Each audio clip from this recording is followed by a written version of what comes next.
Hari Om. A very, very warm welcome to all of you from the whole family. Family, I mean family. It's all of us together.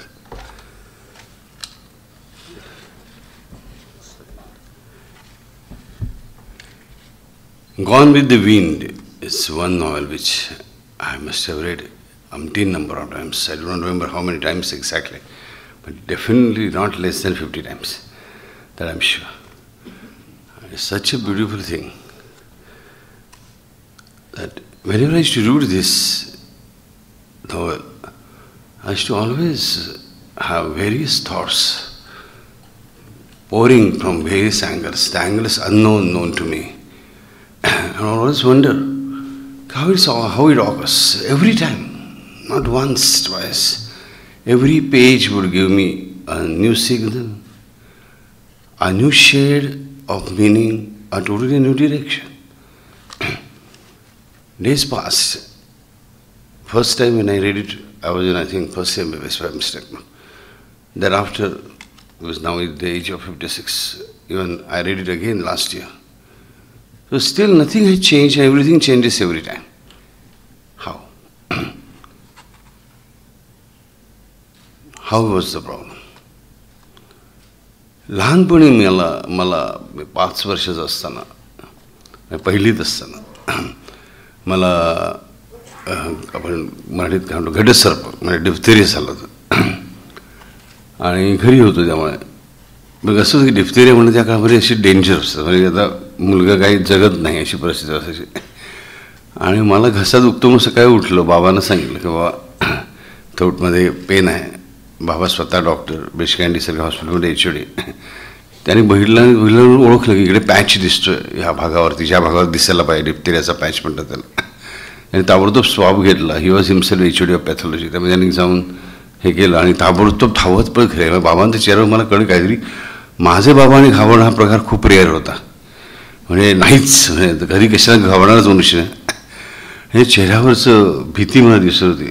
आणि आई आजी अशा दबक्या आवाजात बोलत आहेत, आई रडते, आईला माई समजावून सांगत. मला हॉस्पिटल मी मजेत होतो. I had some fever, I had some pain, okay that was all. Admit केल्यानंतर तेव्हा असे टॉपचे 3, 4, 5, 6 डॉक्टर्स सगळे DHचा मुलगा म्हटलं तसे जमा आलेला. आणि जेव्हा ते दोघं जण सिनियर पेडिट्रिशियन्स धावत आले, आतमध्ये घुसले आणि ते लगेच मागे गेले. त्यामुळे no sister we are entering in the wrong room.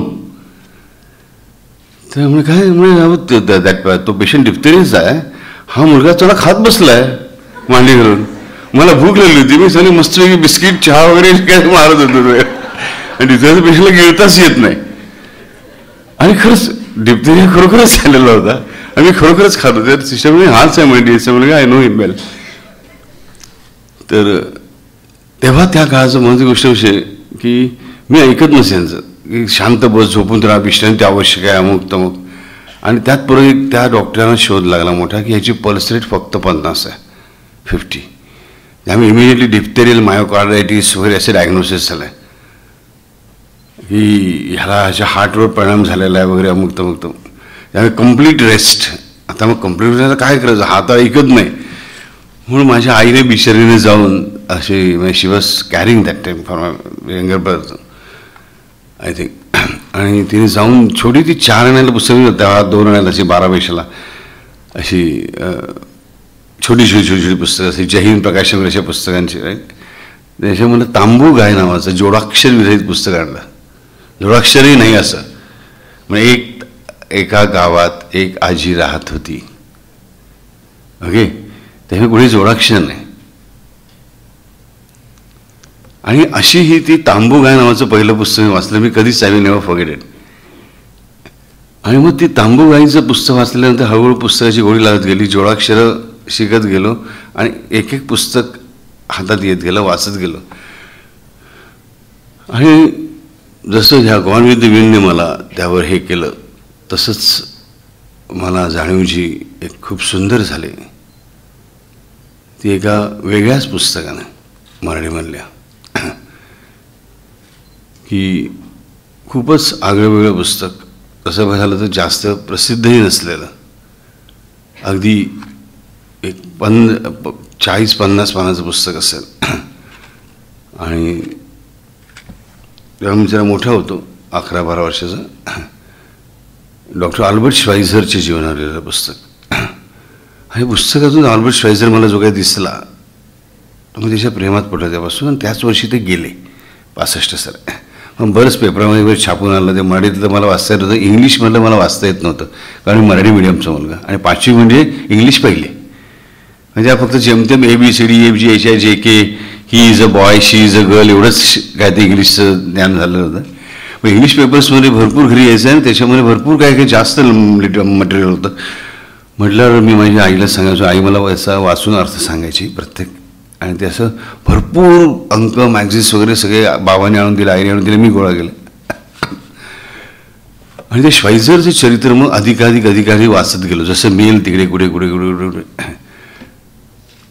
आणि त्या पुस्तकाने माझी परिस्थिती गॉन विथ द विंड अशी करून टाकली.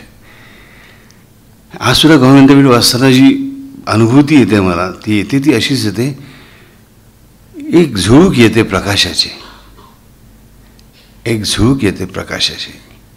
झुळूक वायूची असते, वाऱ्याची असते. पण मला ही पुस्तकं वाचताना काय जाणून झालं, एक झुळूक येते प्रकाशाची नाजूकशा पावलाने. एक झुळूक येते प्रकाशाची नाजूकशा पावलाने, मनामध्ये शिरते की हृदयात उतरते, मनामध्ये शिरते की हृदयात उतरते, कुठल्या मार्गाने, कधी आणि कशी कळतच नाही. जाणवतं मात्र ह्या प्रकाशात आतमध्ये खूप खोल चाललाय. जाणवतं मात्र की आता हा प्रकाश आतमध्ये खूप खोल चाललाय. आणि त्या प्रकाशाच्या त्या स्त्रोताबरोबर, आणि त्या प्रकाशाच्या ज्या स्त्रोताबरोबर माझं जीवन फुलून उठतंय, माझा रोम कळी बनतोय, कळीचं फूल बनवण्यासाठी. आणि कधी ना कधी ह्या प्रत्येक कळीला फळ नक्कीच येईल.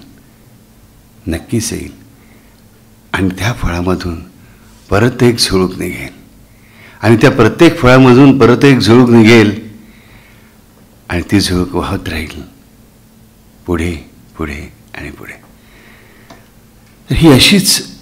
ही अशीच संकल्पना मनात खोल गेली. आणि डॉक्टर अल्बर्ट श्वाइझरनी ज्या प्रकारे अल्सेक प्रांतामधले जन्म त्यांचा, म्हणजे अल्सेशियन डॉग्स आपण जे येतात ते ज्या भागातून येतात, त्या अल्सेक प्रांताला जन्म, ते जर्मन खूप छान बोलायचे, कारण जर्मनी त्यांची जशी मातृभाषा होती. आणि मग पुढे ते फ्रेंच भाषा शिकले. पहिल्यांदा त्यांनी फ्रेंच भाषेमध्ये लेक्चर दिलं. त्यांनी घरी आईवडिलांना लिहिलेलं पत्र खूप सुंदर आहे. ते पत्र मी आधी कधी वाचलं, आत्ता 3 दिवसापूर्वी 4 दिवसापूर्वी वाचलं. त्यांचं ते पुस्तक मला मिळाल्यानंतर, अल्बर्ट श्वाइझर यांची पत्रे 1905 ते 1965. जे पत्र एवढं छान की मला वाटलं नव्हतं की ह्याच्याआधी मला असं वाटायचं की जर्मनीमधून बोलायचं, जर्मनीमधून लिहायचं, म्हणजे कसं मुक्त असताना जंगलामध्ये जाऊन वाटलेलं तसं फिरायचं, कोणी अडवायला नाही, कुठला डेफिनेट रस्ता नाही, कुठला अडथळा नाही. अडथळा आला तर चढून जायचं सहज लिलया. पण फ्रेंचमध्ये बोलताना असं वाटायचं आणि वाटतं की मी एका आखीव रेखीव रस्त्यावरून चाललो आहे. मला रस्ता सोडायचं स्वातंत्र्य नाही, कारण रस्ता जर मी सोडला तर माझा रस्ता चुकेल, माझा पाय खड्ड्यात पडेल, मी घसरून पडेन, अशी मला भीती वाटते.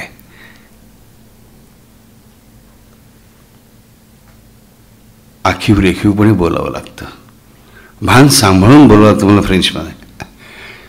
मग त्यांना कळलं की हे बरोबर नाही. मग त्यांनी फ्रेंच सुधारायला सुरुवात केली. आणि अवघ्या 11 महिन्यांनी त्यांनी जेव्हा भाषण केलं परत फ्रेंचमध्ये, त्याला ते पत्र लिहिलं आईवडिलांना की आज मला फ्रेंचमधून बोलताना असं वाटत होतं की मस्त पिकनिकला आलो आहे, मी सहलीला आलो आहे, मी खेळतोय, मी बागडतोय. आई, मला आता असं वाटतं आहे की इंग्लिश बोलताना मी कुठल्या तरी अशा आपण काय म्हणतो म्हणजे अजिबात अनडेव्हलप्ड एरियामधून फिरतोय, जिकडे रस्ताही नाही आहे, धड जंगल नाही आहे, सुधारणाही नाही आहेत आणि पूर्ववत अगदी जंगली जीवनही नाही आहे, कुठला रस्ताच नाही आहे, गावही आहे आणि जंगलही आहे. पण मला इंग्लिश बोलायला हवं. वयाच्या 30व्या वर्षी, ह्याच्या आधी हा थिओलॉजीचा फिलॉसॉफीचा प्रोफेसर असणारा मनुष्य, पॅस्टर असणारा मनुष्य, 30व्या वर्षी ह्याने MBBSला ॲडमिशन घेतलं.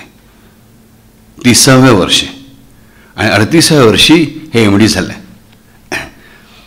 त्यानंतर त्यांचं प्रेम बसलं, त्यांनी लग्न केलं हेलेना या स्त्रीशी. अतिशय सुंदर दिसणे, अतिशय चांगल्या स्वभावाची दिसते.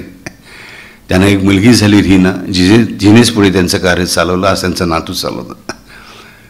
आणि मग ते आफ्रिकेत गेले 39 वर्ष आणि वयाच्या 90व्या वर्षापर्यंत त्यांनी काम केलं. त्यांची नवरीची डॉक्युमेंटरी आम्ही तर नुकतीच बघितली काही दिवसापूर्वी. तर आणि त्यांचं जीवन हीच त्यांची डॉक्युमेंटरी आहे. खरं म्हणजे ही डॉक्युमेंटरी मुद्दाम अशी लोकांनी तयार केलेली नाही आहे. ते करत असताना हे लोक शूट करत गेले. खूप मोजक्या लोकांना परवानगी मिळाली. एका साईडवर ते जीवन ते तोवर पब्लिश नाही करायचं काय, कसली प्रसिद्धी नकोच होते.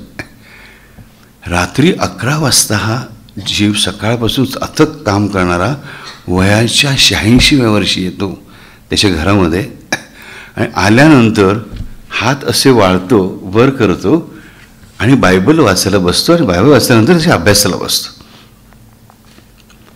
आपण जरा नोकरीवरून कामावर की बारी 25-30 वर्षाची पोरंसुद्धा आई ग ऊ करून असे आळस बिळस देऊन जरा 5 मिनिटं बसतो ना, मी आत्ता आलोय कामावरनं का तुम्हाला बाबू त्यांना काय लोकल ट्रेनने जायचं नसायचं, ट्रेनमध्ये केवढी हे असतं ते असं, ही आपले सगळे सबबी आहेत. The real fatigue is from mind आणि इन द माइंड, मनामध्ये असतो. बघा तुम्ही किती थकलेले आहात, आम्ही तुझ्या मागे उभा राहिलो बसतो घेऊन, गोळी घालतो नाही तर पळ. पुढे येईल तुमचा थकवा, सांगा मला. जाईल ना थकवा एका क्षणात, बरोबर? तसंच आहे. म्हणजे थकवा ही गोष्ट असतेच, माणसाने झोप घ्यायलाच पाहिजे, मला माहिती आहे. परंतु अल्बर्ट श्वेसारखी माणसं आम्ही नाही घेऊ शकत, ते मोठे होते, ते ग्रेट होते. चूक असं काहीही नसतं. जो पोटेन्शियल अल्बर्ट श्वाइझरमध्ये आहे तो प्रत्येक मानवामध्ये आहेच. इट इज फक्त आपल्याला फुलवायचं असतं. आणि खरंच सांगतो, हे फुलवणं हे आईचंच कौशल्य असतं. जन्माला आलेल्या मुलाला असं फुलवत फुलवत अलगद त्याचं अख्ख्या कमळामध्ये रूपांतर करण्याची किमया ही आईकडे असते. आणि ह्या मुलांना वाढवताना पौरुषाका म्हणजे मी तिला बघितलं की एका बाजूला अतिशय स्ट्रिक्ट आणि दुसऱ्या बाजूला ॲट द सेम टाईम, दुसऱ्या बाजूला पण ॲट द सेम टाईम पूर्णपणे सॉफ्ट. कसं शक्य आहे? आणि महत्त्वाची गोष्ट म्हणजे तिने प्रत्येक क्षेत्रामध्ये पाऊल टाकताना हे क्षेत्र माझं आधी नव्हतं हा विचार कधीच केला नाही. आम्ही हाच विचार करतो, नवीन काही करायचं म्हणजे हे माझं क्षेत्र आहे का? अरे तुमचं क्षेत्र म्हणजे काय? तुमचं क्षेत्र म्हणजे नक्की काय? ही डिग्रीचा कागद घेतलाय तो कागद म्हणजे क्षेत्र तुमचं नाही. मी माझ्या घरातल्या पोरांनाही सांगायचो, अरे परीक्षा कसली टेन्शन घेता तुम्ही? हल्ली तुम्ही पॅरेंट्स पण मी बघतो, परीक्षा म्हणजे तुमच्या मुलांच्यासाठी आणि तुमच्यासाठी पण त्यांची परीक्षा ही जीवनापेक्षा मोठी झालेली असते. Nothing can be bigger than life, nothing can be bigger than life, and that is the reverence for life. Doctor Albert श्वाइझरची फिलॉसॉफीच त्यांनी नवीन मांडली, रेव्हरन्स फॉर लाईफ.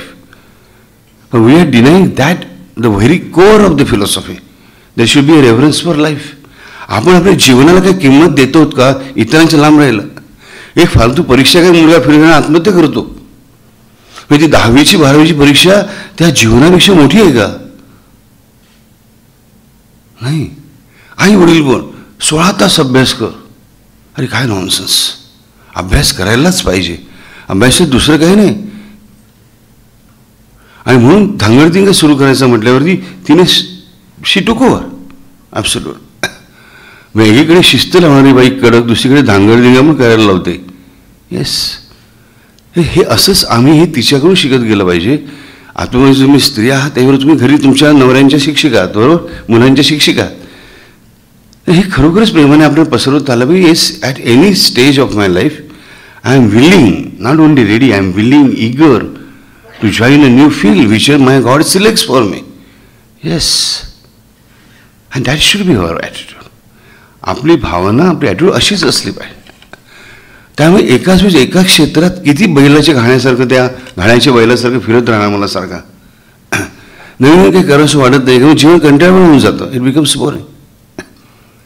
आणि आज मग आम्ही काय करतो, आज आम्ही गुलाम झालो त्या मोबाईल नावाच्या एका भयंकर मोठ्या राक्षसाचे. खरं म्हणजे हा देवदूत आहे, हा अतिशय सुंदर देवदूत आहे, पण ह्याचा आम्ही राक्षस बनवला आहे. म्हणजे तो हातामध्ये मोबाईल असला म्हटल्यावर ना, we are absolutely busy every minute. आम्ही प्रत्येक मिनिटाला स्वतःला बिझी ठेवतो. कशामध्ये? Fruitlessly. Is it productive? Not at all. It is relaxing our mind? Not at all. Is it giving something? Not at all. Is it yielding something? Not at all. पण ते काय मी काहीतरी व्हॉट्सअपवर ह्याच्यावर त्याच्यावर मी काही मेसेज पाठवतोय, मेसेज घेतो, काही जोक वाचतोय, जोक ऐकतोय. तो नसेल तर मला कॉन्फिडन्स नाही उरत. कॉन्फिडन्स नसेल उरत जर त्या इन्स्ट्रुमेंटमध्ये, तर इन्स्ट्रुमेंट फेकून द्यायला पाहिजे. पण तसं नाही आहे. हे इन्स्ट्रुमेंट खूप सुंदर आहे, मोबाईलचा वापर करायलाच पाहिजे. परंतु मोबाईलचा तुमचा वापर करत आहे की मोबाईलचा वापर तुम्ही करतात, ह्या मी लक्षात घ्यायला पाहिजे. की मोबाईलवर माझं जे एवढं डिपेंडेंट होणार असेल, मग आपण कुठेही गेलो, आता समजा बोरिंग खेळ गेलो, कोणी बोरिंग बोलते, चला आपण आपलं काढलं काहीतरी वाचत बसलो, ही गोष्ट वेगळी. पण सबन दिवसभर 5 मिनिटं सुद्धा मी म्हणे तरुण मुलांना बघतो आणि माझ्या वयाच्या मुलांना बघतो की त्यांना 5 मिनिटं मोकळी मिळाली की रेस्टलेस होतात. 5 मिनिटं मी काय करू, काढला मोबाईल बाहेर. खरं म्हणजे मोबाईलवर काय काय आज नाही. काळ बदलतोच आहे, खूप रॅपिडली बदलतो आहे. आपल्याला नव्या युगाला सामोरं जायचं आहे, काळाच्या मागे राहून कधीच चालत नाही. परंतु आम्हाला कळलं पाहिजे की शेवटी हे सगळं जे आहे हे सगळं माझ्यासाठी आहे. मी जी व्यक्ती आहे त्या व्यक्तीसाठी आहे. माझा त्यामुळे त्याने घेऊन चालणार नाही. आज आपल्याकडची सुद्धा अनेक मंडळी मी बघतो व्हॉट्सॲपवर लिहितात काय, आत्ता मी, ATA, आत्ता मी, MI, उसाचा रस प्यालो, उसाचा रस प्यालो. This is bloody bullshit. ज्यांना अजिबात इंग्लिश येत नाही त्याने असं लिहिलं, okay, it is acceptable to me. मग 5वी पास आहात ना, मग 5वीचं म्हणजे पण इंग्लिश येत आहे. बोलायला घाबरतं, लिहायला का घाबरत आहे? तिकडे पण घाबरतो आम्ही. आणि इंग्लिश आज लँग्वेज अशी आहे राजानो, की आज महत्त्वाची गोष्ट म्हणजे की मोबाईल काय किंवा तुमचं कॉम्प्युटर काय, हे सगळे खूप छोटा पार्ट आहे एका सायन्सचा. त्या सायन्सला म्हणतात आर्टिफिशियल इंटेलिजन्स. आर्टिफिशियल इंटेलिजन्स म्हणजे कृत्रिम इंटेलिजन्स. आपण समजून घ्या प्लीज, चूक भूल द्यावी घ्यावी, बरोबर. तर कृत्रिम बुद्धिमत्ता. आर्टिफिशियल इंटेलिजन्सचा एक अतिशय फालतू भाग म्हणजे एक मोबाईल. पण तो सुद्धा जर आम्हाला येणार नसेल तर येणाऱ्या युगाला मी सामोरे जाणार कसे. गंमत सांगतो खरं. मी आता आपण ह्याला गेलो सांगलीला ना, सांगलीला विट्याला गेलो होतो आम्ही सांगलीच्या दौऱ्यामध्ये. विट्याहून येताना एक अतिशय सुंदर चित्र, कॅमेरा असं फोटो काढला असता. एक 60च्या आतली, 50 ते 60च्या मधली स्त्री, नऊवारी नेसलेली, हिरवी साडी अशी, आणि सारवत होती एका हाताने आणि इकडे मोबाईलवर बोलत होते. You are so beautiful. नऊवारी नेसलेली लोकांनी बदल घेतली. भाई yes, this should happen and this is happening. This is beautiful. ती बाई चांगल्यापणाने सामोरी गेली नव्या काळाला. ही यंत्रमानवामध्ये आहेच चालू आहे. म्हणजे आर्टिफिशियल इंटेलिजन्सची लँग्वेज इंग्लिश आहे, हे लक्षात घ्या. आजच्या जगातल्या आर्टिफिशियल इंटेलिजन्स नावाच्या प्रचंड मेगा सायन्सची लँग्वेज बेसिकली इंग्लिश आहे. आमच्या कॉम्प्युटरची बायनरी 1-0 ही वेगळी गोष्ट आहे, ही खूप छोटी गोष्ट आहे. पण basic English has been chosen by all the scientist the language of artificial intelligence. त्यामुळे ह्या जगात पुढे जे जे काय घडणार आहे, घडत आहे, त्याची भाषा इंग्लिशच असणार आहे. तिकडे मी हट्ट करून सांगणार नाही, मी माझ्या मातृभाषेतच बोलीन. तुम्ही एकटेच बोलत बसाल, काही दिवशी लोक म्हणजे वेळ आहे, स्वतःची बोलत फिरतोय. अशी परिस्थितीला वेळ लागणार नाही. आपली मातृभाषा टाकून द्यायची काहीच आवश्यकता नाही. वेदर इट इज मराठी और वेदर इट इज गुजराती और English may be mother tongue और मे बी संस्कृत और तमिळ और what it is. Okay, we love our mother tongue definitely, but that does not mean आई आवडते मग कायम घरात राहणार आहात का तुम्ही? बरोबर पट्टे. आईशी माझं खूप प्रेम आहे, पण आईची सेवा करण्यासाठी मुलगा आणि मुलीने म्हटलं मी अनमॅरिड आहे आयुष्यभर. Is it correct? आई पण चुकली आणि मुलगा आणि मुलगी पण चुकले. आईवरही प्रेम करायला पाहिजे आणि बायकोवरही प्रेम करायला पाहिजे, काय नवऱ्यावरही प्रेम करायला पाहिजे. So get married to English. You have to get married to English today. That does not mean you are going to throw your mother into dustbin. Not at all. She is your mother. ती तुमची आईच आहे. You respect her, give her love. परंतु at the same time लक्षात ठेवा की ही नवीन पत्नी तुमच्या जीवनात आली की नवीन पती म्हणा स्त्रियांसाठी मिस्टर इंग्लिश नावाचा, त्याचा स्वीकार करा प्रेमाने. गेट मॅरिड टू इंग्लिशचा अर्थ म्हणजे चूक गैरसमज करून घेऊ नका. I mean it in a very very pure way. So that we really enter the real stream of this life force. We'll be able to streamline our lives very properly. And without English it is just impossible. Next to impossible, it is impossible. होई तसं ते I am possible वगैरे करण्यात त्याचा काही अर्थ नाही. हे मनाची खेळ असतं सगळं. इंग्लिशचं खरोखरच एवढं महत्त्व आहे आणि पुढच्या येणाऱ्या काळामधल्या सुधारणांचा वेग, पुढच्या काळामध्ये येणारा सुधारणांचा वेग हा एवढा जबरदस्त आहे राजानो, एवढा जबरदस्त आहे की 1900 सालापासून ते 2000 पर्यंत म्हणजे 100 वर्षात जी प्रगती झाली ती प्रगती अवघ्या 10 वर्षात होणार आहे. म्हणजे लक्षात येत आहे, 100 वर्षाची प्रगती 10 वर्षात होणार आहे. आणि मग त्या प्रगतीचं चलनी नाणं एकमेव चलन हे इंग्लिश असणार आहे.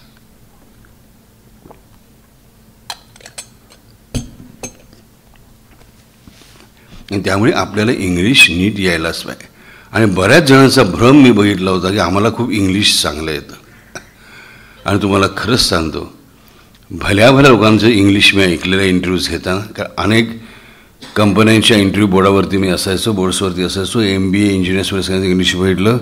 हॉरेबल इंग्लिश दिसतं. आणि आमच्या नारमध्ये तर आमचे एक बॉस होते, ते म्हणायचे MVM इंग्लिश, म्हणजे मराठी वाङ्मय मंडळ इंग्लिश. एक हाऊसमॅन आला आणि माझ्या समोर सरांना म्हणतो आमच्या, my the father has come. All is the father, पण नाही, my the father has come. नाही, are we not going to change? पण होतं का? डॉक्टर अल्बर्ट श्वेझरची जी गोष्ट आहे ना, की जर्मनीमधून जर्मन लँग्वेजमधून बोलणं त्यांना सोपं होतं, त्याची मदर टंग होती. नंतर फ्रेंचमधून ते शिकले, फ्रेंच भाषा शिकले. पहिले ते आखीव रेखीव बोलायचे, तसं आम्ही आखीव रेखीव इंग्लिश बोलायला बघतो. पण दॅट बिकम्स डिफिकल्ट. वाय? काय कठीण पडतं?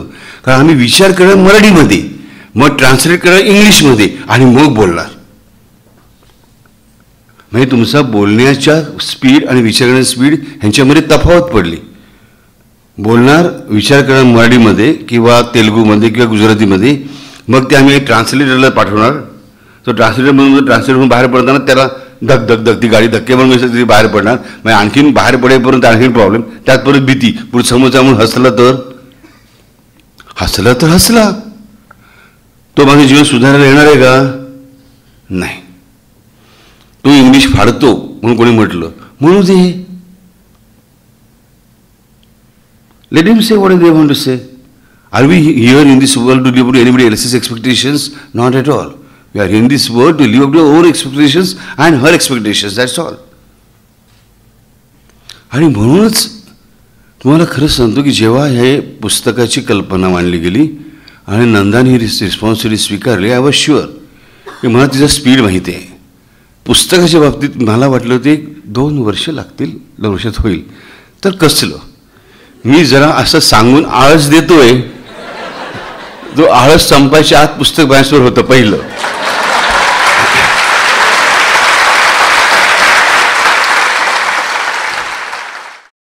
शी just doesn't know to rest. आणि साई हा विषय निवडला गेला होता.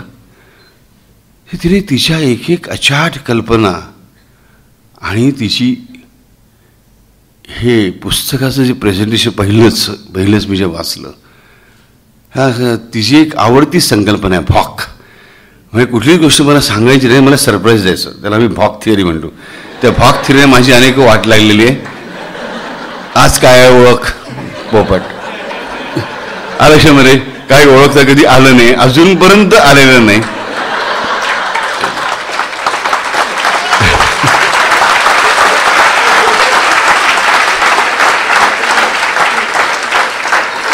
पण ह्यावेळेस तिचं भाव खूप सुंदर होतं. It was very appealing. It has been always appealing, agreed, but this was much superior this time.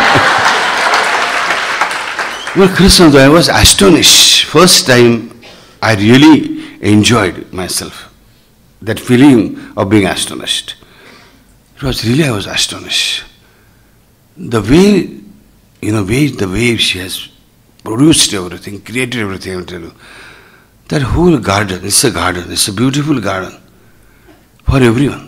Upavan hai, garden is this thing, small word, absolutely. And त्याच्यामध्ये फिरताना मला एवढी मजा आली, आनंद आला की तिने 3 भाग केले. एक बिगिनर्ससाठी, एक बिगिनर्सच्या नंतर जरा आणखीन बेटरमेंटसाठी, आणि तिसरं एक्सपर्ट बनण्यासाठी. एकच गोष्ट 3ही प्रकारे. खरंच सांगतो तुम्हाला की आयुष्याच्या माझ्या प्रत्येक पाऊल वाटेवरती तिचं पाऊल आहेच, आणि त्या पावलाच्या साथीने प्रवास करणं. आपलं ज्या व्यक्तीवर अतिशय प्रेम असतं त्याच्यापेक्षाही ज्या व्यक्तीचं आपल्यावर अतिशय प्रेम असतं त्या व्यक्तीचं महात्म्य मोठं. मी एखाद्या व्यक्तीवर 10,00,000% प्रेम करत असेल, 10,00,000 ग्रॅम करत असेल, पण ती व्यक्ती माझ्यावर 100 ग्रॅमच करत त्याला अर्थ नाही. आपल्यावर जी व्यक्ती जास्त प्रेम करते ती व्यक्ती आपल्या आयुष्यात सगळ्यात महत्त्वाची असते. आणि म्हणूनच मला सांगतो की माझ्या आयुष्याच्या प्रत्येक वाटेवरती, आणि आमच्या दररोज चालणाऱ्या कडाक्याच्या भांडणांपासून ती प्रत्येक हळूवार क्षणापर्यंत तिची साथ ही प्रेमाचीच होती. आणि त्या प्रेमाच्या साथीमध्ये सुद्धा कधी स्टॅग्नन्सी आली नाही, त्याचं कधी साचून डबकं झालं नाही, आणि ह्याचं क्रेडिट पूर्णपणे दिलं आहे. आणि हा वाहता प्रवाह तसाच तिने कार्यामध्येही ठेवला. ह्या पुस्तकाचा प्रवाह मी बघितला, 1, 2, 3, 4, 5, 6, 7, आणि हा पहिला सेट, आणि त्यानंतर येणारे दुसरे आणखी सेट्स यायचेच आहेत. It will be a process. ही नदी आहे, ही नदीच असणार आहे. आणि तुम्हाला खरंच सांगतो की हे पुस्तकामध्ये प्रत्येक कथा ज्या प्रकारे तिने प्रेझेंट केली आहे, तिला अनेक तिच्या सख्यांची सहकार्य त्याच्यामध्ये लागलं. पण तुम्हाला खरंच सांगतो की प्रत्येक गोष्ट एवढी, बाळाला काय पचेल हे फक्त आईलाच ते माहीत असतं, आणि त्याच मायेने तिने आपल्या सगळ्या बाळांसाठी ही पुस्तकं तयार केली आहेत. हे पचायला जराही कठीण नाहीत, आणि आईच्या मायेच्या उभेने शिजलेली आहेत. ते विस्तक लावलेलं नाही आहे बापाच्या शिस्तीचा, तर आईच्या मायेच्या उभेवरती शिजली आहेत, त्यामुळे हात भाजण्याचा चान्स नाही. पण ही आपण मनापासून घ्यायला हवेत. घ्यायला पाहिजे मी विकत घ्या अर्थाने म्हणत नाही आहे, घ्यायला मी स्वीकारायला हवीत. ही स्वीकारण्यासाठी आहेत, एकदा वाचून अभ्यास करण्यासाठी नाही आहेत, या 100 वेळा अभ्यास करण्यासाठी नाही आहेत. ह्यातली साईची प्रत्येक गोष्ट जर आपण पाठ केली, विचार करा, नुसती मी सांगतो, नुसतं पाठ केलं ना त्याचा अर्थ समजून, हा पहिला सेट अख्खाच्या अख्खा, तरी देखील इंग्लिश बोलण्याला आपण ज्याला प्राकृतमध्ये फाड फाड फाड फाड बोलणं म्हणतो, मी फ्लुएंटली बोलणं म्हणतो, ओके, ते सहजतेने जमेल, आणि हे सहज शक्य आहे. आम्हाला नानाविध लोक नानाविध प्रयोग शिकवतात. आपण अनेक जाहिराती बघतो, 1.5 महिन्यात इंग्लिश शिका, 5 दिवसात इंग्लिश शिका, 1 महिन्यात फाडफाड बोलायला शिका. नाही, फाडत बोलतो, मग इंग्लिश एवढी लक्तर करतो आपण, पण हरकत नाही. We will use. मला सांगा, असं कधी झालं आहे का की मुलं जन्माला आणि चालायला लागलं? एक तरी उदाहरण मला दाखवा जगामध्ये आहे का? आईच्या पोळातून मानवी बाळ बाहेर आलं आणि त्या क्षणी चालायला लागलं. 9 महिने 9 दिवस आवश्यकच आहेत. बरोबर? म्हणजे आम्हाला कळलं पाहिजे की कुठल्याही नवीन सौंदर्याचा जन्म होण्यासाठी कमीत कमी 9 महिन्याचं सातत्य पाहिजे. She is not pregnant 1 day in a week. Is a lady pregnant only 1 day in a week for 9 months? No, she is pregnant every day, continuously. Okay?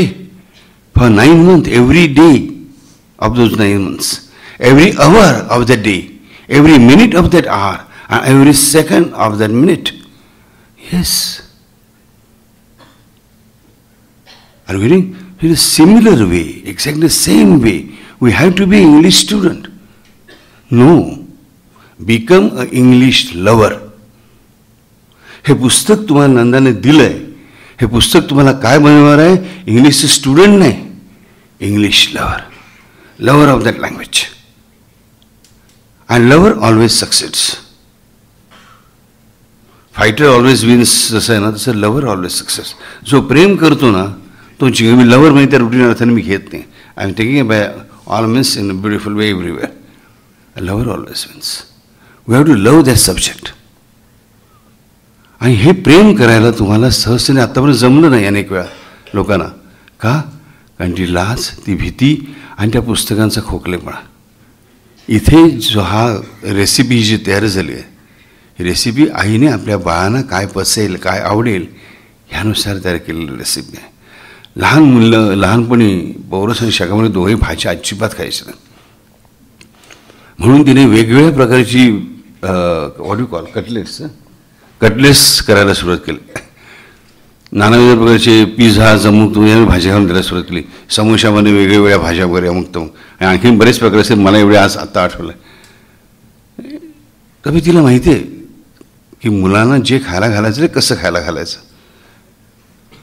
आणि त्याच मायेने त्याच प्रेमाने तिने पुस्तकं तयार केली आहेत. बुक्शनरी हे पब्लिशिंग हाऊस आहे. It's not a firm, neither it is a company, it's a publishing house. ह्याचं ध्येयच काय की जे जे म्हणून मनुष्याला जीवन सुंदर करण्यासाठी आवश्यक ते सगळं पब्लिश करायचं. कुठल्याही प्रकारचं रिस्ट्रिक्शन नाही. आम्ही अमुकच करू नाही, आम्ही अमुक करणार नाही असंही नाही. आज जे आम्ही नाही म्हटले ते आम्ही उद्या करू जर काळाची गरज असेल तर. काळाच्या गरजेनुसार अनेक गोष्टी बदलतातच.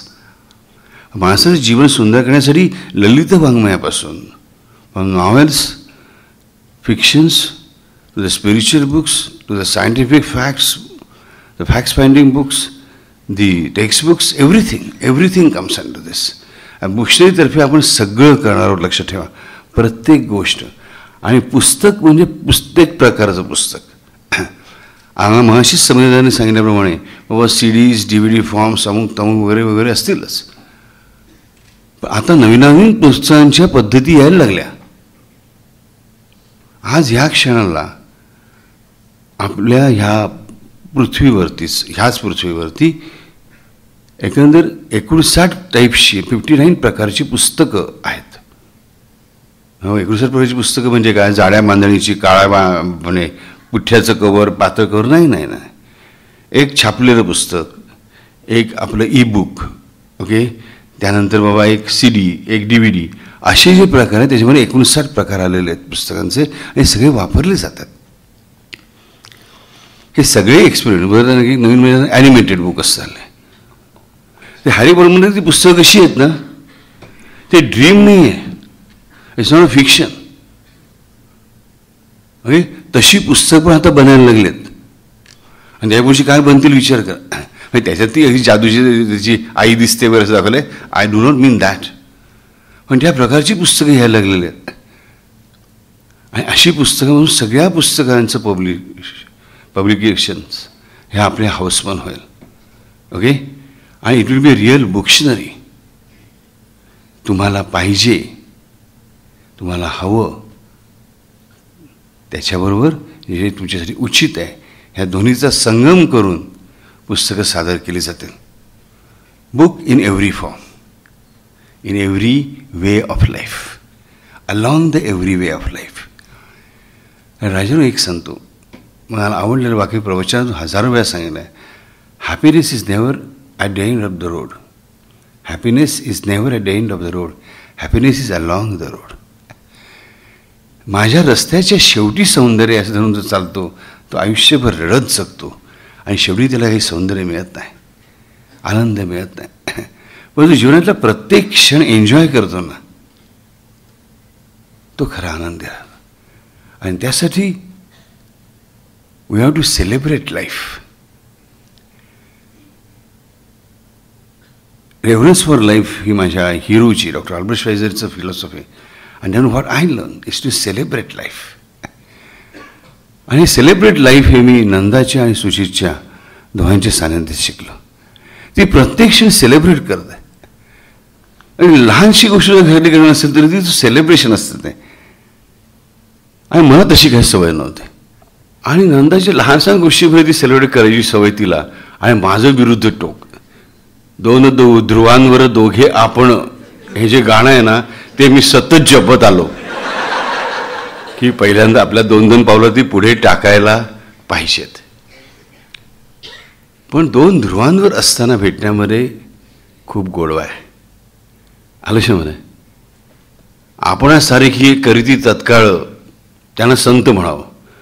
मी काही संत नव्हे आणि ती संतीन नव्हे, बरोबर. पण तुम्हाला खरंच सांगतो की ह्या सगळ्याच्या म्हणजे सेलिब्रेशन ऑफ लाईफ हा माझा जीवनाचा असणारा मुद्दा. माझी सेलिब्रेशनची पद्धत सवय खूप वेगळ्या प्रकारची. पण ह्या दोघांनी आणि नंदाची पद्धत तर म्हणजे अगदी हा हा हा हो खेळत मस्त आनंदाने सगळ्यांना प्रेरित करत, सगळ्यांना बरोबर घेऊन. मंगळागौरी केल्या मुलींच्या तिने, तेव्हाही मी बघितताना तेच बघितलं. You are celebrating it really. And that is how the life is to be celebrated. आणि बुक्शनरी काय किंवा माझं प्रत्येक ॲक्शन काय किंवा ॲक्टिव्हिटी काय is for the reverence of life. जीवनाची किंमत जाणण्यासाठी, त्याचा आदर करून जीवन सुंदर बनवण्यासाठी आणि लाईफ सेलिब्रेट करण्यासाठी. तुम्हाला खरंच सांगतो, माणसाला दुःखसुद्धा सेलिब्रेट करता यायला पाहिजे, अपयशसुद्धा सेलिब्रेट करता आलं पाहिजे. तर ते खरंच सांगणं, डोळ्यातले आपल्या प्रियजनाच्या विरहाने येणारे अश्रूसुद्धा ह्या त्या जीवाच्या विरहाचं सेलिब्रेशन असतं, नाही त्याच्या जगण्याचं सेलिब्रेशन असतं.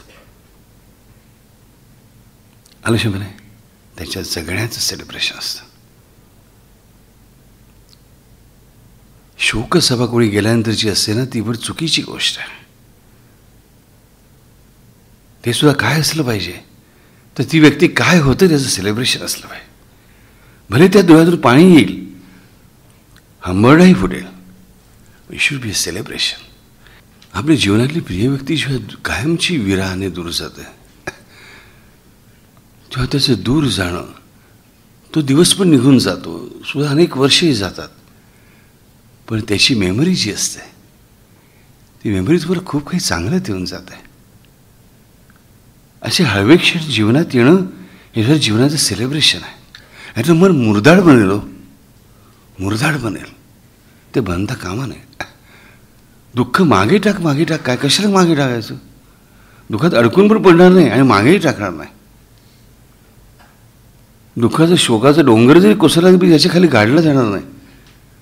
पण ॲट द सेम टाईम तर ते त्या दुःखामध्ये एक सौंदर्य असतं. त्या दूर गेलेल्या व्यक्तीच्या दूर जाण्यापेक्षा त्या व्यक्तीचे जीवन होतं तुमच्याबरोबरचं, त्याचं सौंदर्य परत परत उपभोगताना डोळ्यातून पाणी येणारच, ओढ थरथरणारच, का नाही? हे सुद्धा सेलिब्रेशन ऑफ लाईफ आहे. म्हणजे बाबा मग फेल्युअर परीक्षेमधलं किंवा ह्याच्यामधलं कसं सेलिब्रेट करायचं? येस,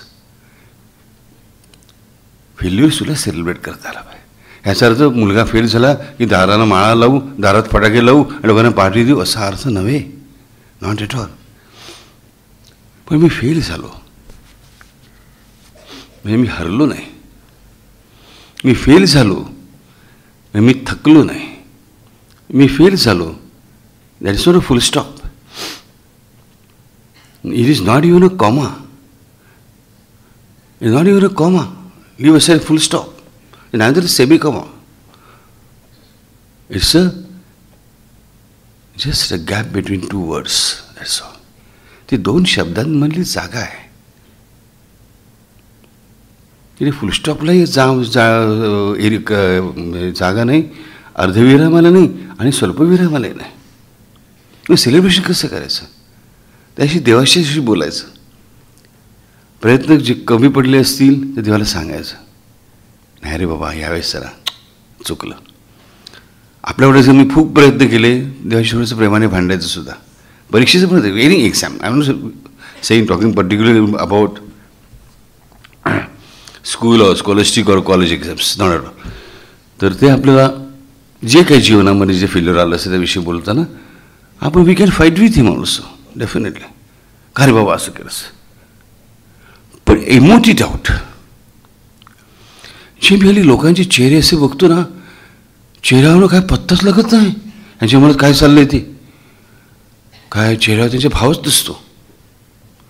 म्हणजे कॉम्प्युटरचं स्क्रीन पहिल्यांदा आपलं स्क्रीन शेअरवर नसेल उघड्या कसं कोरा असतो ना, तसा कोरा चेहरा यांचा. मग हे बटन दाबतील असे एक एक गोष्टी येत जाणार. मन मुरात पुढे खासणं हे पण सगळं कसं माफक, चेहऱ्यावर भावच नाही. म्हणजे चेहऱ्यावरचे मसल्स आहेत की नाही, मसल्सना नर्व्स आहेत की नाहीत हा पत्ता लागत नाही. असं जीवन जगून काय उपयोग? Etiquettes manners are very important, extremely important. पण याचा अर्थ तुम्ही यांत्रिक बंध म्हणे, यांत्रिक बंध म्हणजे नव्हे. तर मनापासून आपल्याला प्रत्येक गोष्ट इमोट आउट करता आली पाहिजे, एक्सप्रेस करता आली पाहिजे. इंग्लिश बोलणं म्हणजे काय? इंग्लिशमधून एक्सप्रेस होणं, सिम्पल. त्यामुळे आपल्याला आपण सहजतेने जीवनातल्या कुठल्याही मॉड्यूलमध्ये बसवू शकतो. गोष्ट कशी आहे,